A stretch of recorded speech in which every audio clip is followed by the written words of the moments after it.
आज रविवार म्हटलं की मम्मीचा उपवास. तर उपवासासाठी खिचडी बनवायची होती. तर मम्मीने रात्रीच शाबू भिजवून ठेवलेला होता. तर खिचडी बनवण्यासाठी पहिल्यांदा बटाट्याचे बारीक बारीक काप करायचे.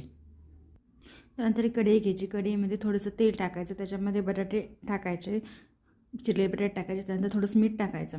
मीठ टाकल्यानंतर थोडंसं हलवायचं. हलवल्यानंतर थोडा वेळ काय करायचं की त्याला झाकून ठेवायचं कमी गॅसवर 2-3 मिनटं. त्यामुळे बटाटा कसा होतो, मऊ होतो. 2 मिनटानंतर ओपन करून बघायचं की उलटवण्याने चेक करायचं की बटाटा शिजले का नाही.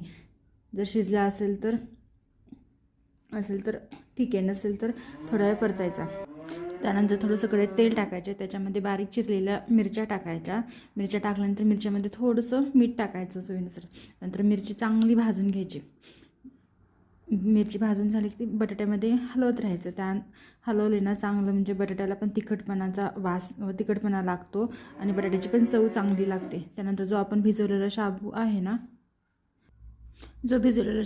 ना तो आणि बारीक शेंगदाण्याचं कूट त्या बटाट्यामध्ये टाकायचा, मिरचीमध्ये टाकायचं. त्यानंतर ते कमी गॅसवरती थोडा वेळ हलवायचं की त्याच्यामध्ये चांगला शाबू आणि बटाटा मिक्स होईपर्यंत कमी गॅसवरतीच भाजायचं. शाबू आणि बटाटा चांगला मिक्स झाला, त्यानंतर गॅस कमी ठेवायचा. त्याच्यावरती एक 5 मिनटं काय करायचं, झाकण ठेवायचं. जेणेकरून काय होतं की कमी गॅसवरती ठेवल्यामुळे शाबू वापरतो चांगला, त्याच्यामुळे तो खाली पण लागत नाही कमी गॅसवर ठेवल्यामुळे, आणि शाबू चांगला असा फुगतो. त्यामुळे खिचडी चांगली बनते. त्यानंतर 2-5 मिनटानंतर झाकण काढल्यानंतर शाबू चांगला मिक्स करून घ्यायचा. बघा शाबू किती छान तयार झाला आहे.